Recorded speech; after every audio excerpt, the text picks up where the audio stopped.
rakyat? Lemes ya? Coba ucapkan yang keras. Laba untuk rakyat. Laba untuk rakyat.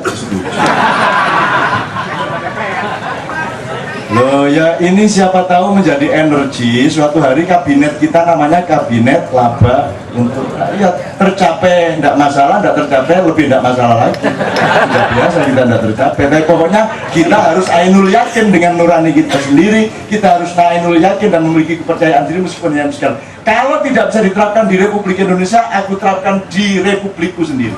Kan begitu. Apa saja silakan masuk, tapi laba untuk rakyatku, untuk umatku, untuk komunitasku, kan begitu kira-kira. Nah, untuk itu mari kita belajar di KC ini. Anda sudah umat Islam, sudah umat Kristen, sudah umat kafir liberal, mana dadang, sudah umat macam-macam. Kalau sudah jadi umat, tolong berinteraksi seperti di KC supaya Anda menjadi masyarakat.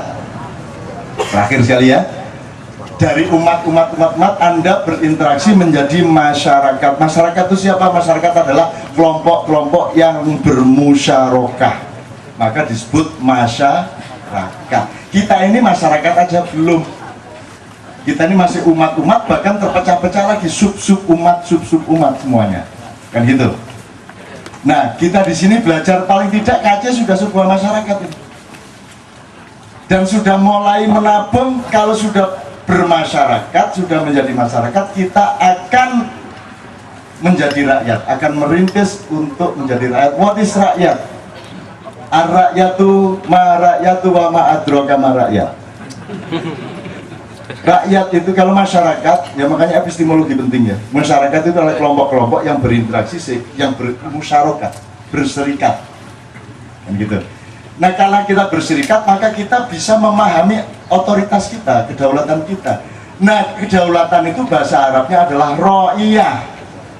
Kullukum ro'in wa kullu ro'in mas'ulun an ro'iyatihi. Jadi rakyat berasal dari kata ro'iyah. Kalau masyarakat sudah memahami, menyadari, bahkan sudah menegakkan otoritasnya, kedaulatannya sebagaimana dalam teori demokrasi, maka dia bernama rakyat.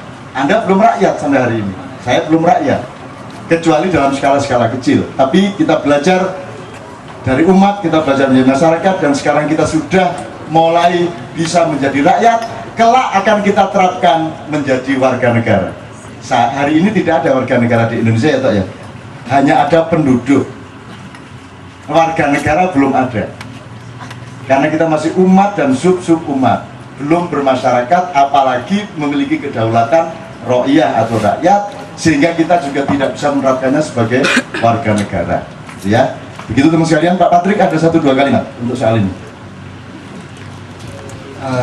Hal-hal yang ada di Genduri Cinta, mungkin saya ingin mengatakan alangkah indahnya kalau juga digali secara kualitatif. Kalau saya diresmikan jadi presiden Genduri Cinta itu kan omong kosong. Opo itu presiden Genduri Cinta ku yo opo, wong onani lah ngono-ngono gitu. Jadi itu sama sekali tidak penting untuk diberitakan menurut saya. Mestinya yang diberitakan adalah nuansa-nuansa nasionalisme yang sebenarnya muncul dari psikologi, rohani, dan budaya yang muncul di sini gitu loh. Bahwa di sini nih orang dipersatukan, sementara mekanisme nasional kita itu kan selalu cenderung memecah-mecah. Itu pun pecahan-pecahannya tidak ada teorinya lagi. Mestinya kalau pecah karena pertengkaran demi kebenaran itu masih bisa dipahami. Kalau perpecahan-perpecahannya terjadi itu karena kepentingan, kan itu yang kita prihatinkan gitu loh. Dulu bebek, sekarang ayam, besoknya dia angsa, besoknya dia, kan gitu kan. Jadi kita pecah-pecah terus-menerus. Siapa ikut partai apa, siapa jadi calon partai apa, itu kan berubah-ubah, tidak karu-karuan, tidak ada dasar nuraninya, tidak ada dasar kebenarannya. Dan itu menjadi mainstream dari kehidupan kita. Sementara yang menjanjikan kesejatian nasionalisme dan kebersamaan sosial yang Anda tempuh sampai berjam-jam seperti ini sama sekali tidak digali. Itu maksud saya, Mas Patrick ya. Artinya saya bukan tidak menghargai pemberitaan-pemberitaan, tapi itu barangkali merupakan harapan dan himbauan saya. Alangkah indahnya kalau ini dipotret secara kualitatif gitu. Kalau cuman jasad-jasadnya saya jadi presiden KC apa segala macam, opo presiden KC, wah aku yoga terus jadi ganteng yoga. gitu loh, dan seterusnya. Dikasih tiket KC pulang Yanda gitu loh, jangan muring-muring gitu.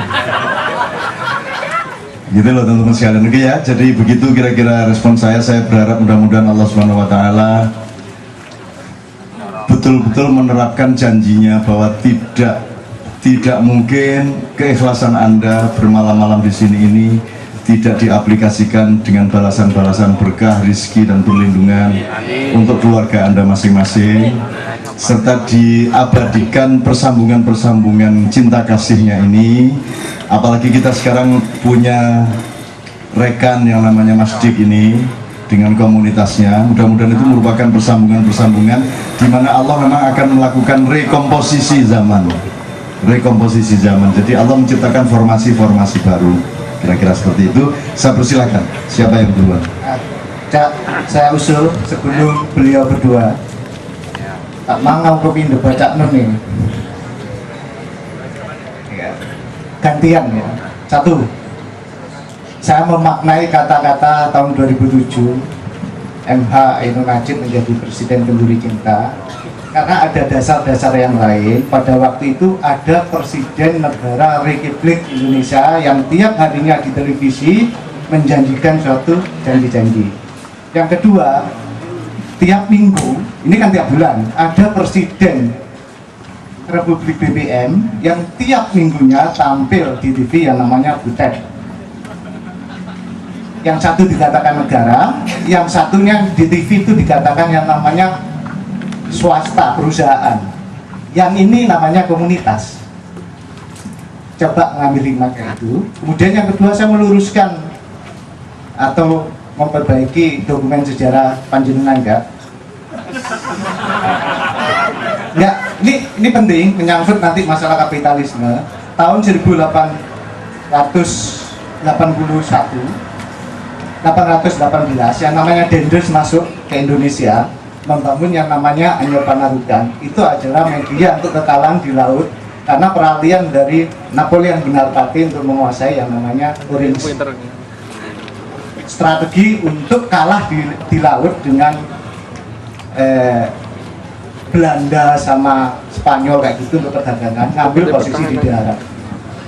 Kemudian yang kedua muncul itu namanya yang namanya kerja rodi. Kemudian 4 tahun berikutnya peralihan lagi diambil alih oleh Inggris, pengaruh itu muncul yang namanya Raffles. Itu menanamkan namanya sewa tanah, tanbret. Kemudian tahun 1870 baru Van de Bos bisa menguasai Belanda itu dengan kultur stresel. Kultur stresel kan artinya bagus, budidaya tanaman, tapi realitanya tanam paksa. Kemudian kesadaran Max Havelaar yang namanya Mutaltuli kemudian Pandeglang itu menghasilkan buku yang akan mencerminkan tentang politik etik, disamber oleh yang namanya fundamental